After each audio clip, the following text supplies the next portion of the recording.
अस्सलामुअलैकुम वरहमतुल्लाहि वबरकातुहू। नाज़रीन, मुसलमानों की मजमूई हालत इस वक्त दुनिया में 57 ममालिक समेत इंतहाई ज़िल्लत की गहराइयों में गिरती जा रही है, बल्कि गिर चुकी है, क्योंकि कुफ्र का गलबा जो है वो हो चुका है। और इस वक्त भी हमारे मुसलमान भाई ये नहीं चाहते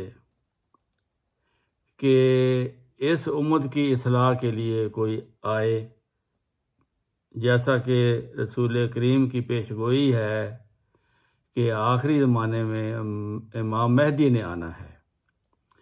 जब इमाम मेहदी की पूरी अलामतें हो चुकी हैं, तो फिर जब वो आया है तो उसका इनकार कर दिया है, हालांकि उसकी तालीम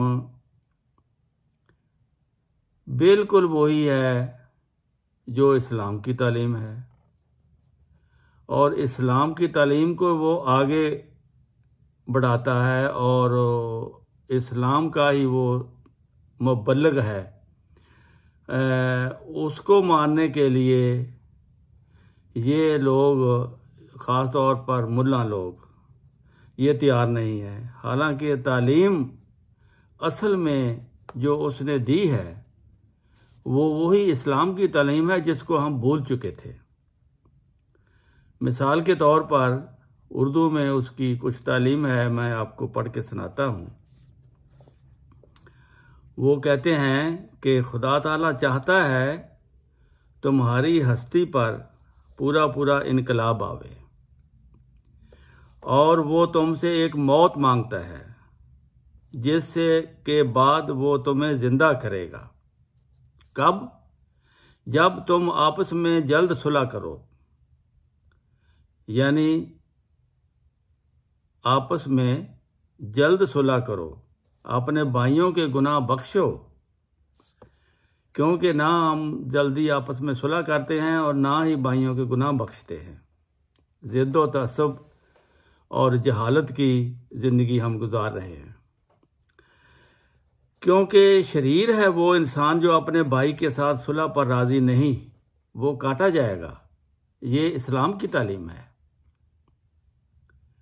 नबी करीम सल्लल्लाहु अलैहि वसल्लम ने भी सुलह करने की तालीम दी है, और ये भी सुलह करने की तालीम दे रहे हैं कि अपने भाई के साथ जल्दी सुलह करो, जो सुलह पर राज़ी नहीं वो काटा जाएगा, क्योंकि वो तफरका डालता है। आगे फरमाया, तुम अपनी नफसानियत हर एक पहलू से छोड़ दो, बाहमी नाराज़गी जाने दो, सच्चे होकर झूठे की तरह तज़ल्लुल इख्तियार करो। सच्चे होकर कौन झूठे की तरह तज़ल्लुल इख्तियार करता है? ज़रा अंदाज़ा लगाएं। ये दुनियादार, ये सोशल मीडिया वाले, ये मौलवी, और ये हालात कहाँ पहुँच गए हैं हमारी अखलाकियात के। लेकिन वो मेहदी जो खुदा ने भेजा है वो फरमाता है, तुम सच्चे होकर झूठे की तरह तज़ल्लुल इख्तियार करो ता तुम बख्शे जाओ, क्योंकि जो इनकसारी आजिज़ी इख्तियार करता है वही बख्शा जाता है। नफसानियत की फर भी छोड़ दो। जिस दरवाजे के लिए तुम बुलाए गए हो उसमें एक फरबा इंसान दाखिल नहीं हो सकता। क्या ही बदकिस्मत वो शख्स है जो इन बातों को नहीं मानता जो खुदा के मुंह से निकली और मैंने बयान की।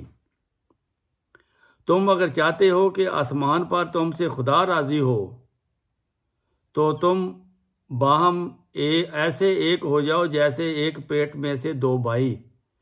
ये सारी उम्मत के लिए है कि जो मुझे मानता है वो ऐसा होना चाहिए, और इस वक्त ज़रूरत भी हमें ऐसी तालीम की है।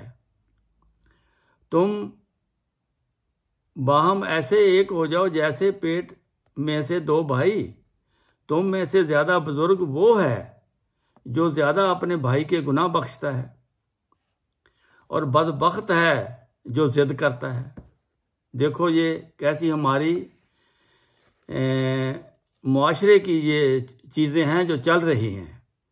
हम जिद भी करते हैं और हम किसी को भाइयों के गुनाह भी नहीं बख्शते, लेकिन आप फरमाते हैं कि बदबख्त है जो जिद करता है और नहीं बख्शता, सो उसका मुझ में कोई हिस्सा नहीं। खुदा की लानत से हमेशा खौफ रहो कि वो कुद्दूस और गयूर खुदा है। बदकार खुदा का कुर्ब हासिल नहीं कर सकता। देखें कैसी अच्छी तालीम है कि बदकार खुदा का कुर्ब हासिल नहीं कर सकता, मुतकब्बर उसका कुर्ब हासिल नहीं कर सकता। जो तकब्बर करता है, ये तकब्बर एक जहर है और ये खुदा को नापसंद है। आप फरमाते हैं मुतकब्बर उसका कुर्ब हासिल नहीं कर सकता, जालिम उसका कुर्ब हासिल नहीं कर सकता। जो किसी तरह भी जुल्म करता है वो उसका कुर्ब हासिल नहीं कर सकता। खाइन उसका कुर्ब हासिल नहीं कर सकता। खाइन जो खयानत करता है, जो अपने भाई का माल खाता है या अमानत में खयानत करता है, हर एक जो उसके नाम के लिए गैरतमंद नहीं, उसका कुर्ब हासिल नहीं कर सकता। अल्लाह के नाम के लिए गैरतमंद होना जरूरी है।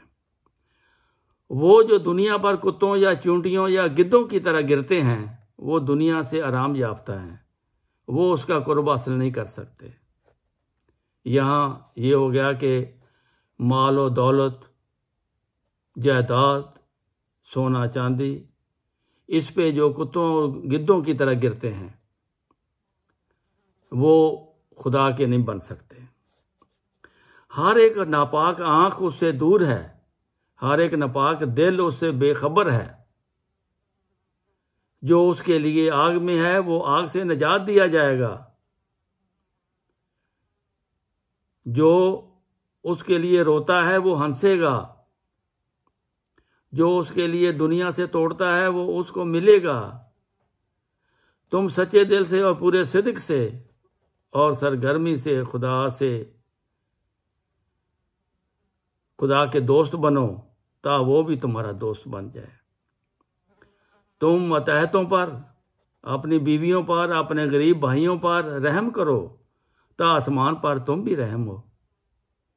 तुम सचमुच उसके हो जाओ, ता वो भी तुम्हारा हो जाए।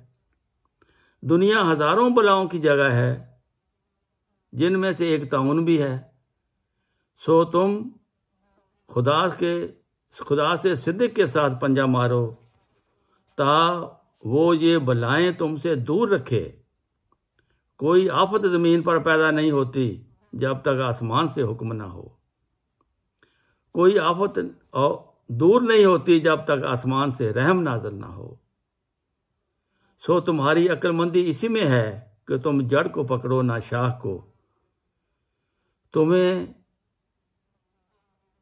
दवा और तदबीर से ममानत नहीं है, मगर उन पर भरोसा करने से ममानत है। आखिर वो ही होगा जो खुदा का इरादा होगा।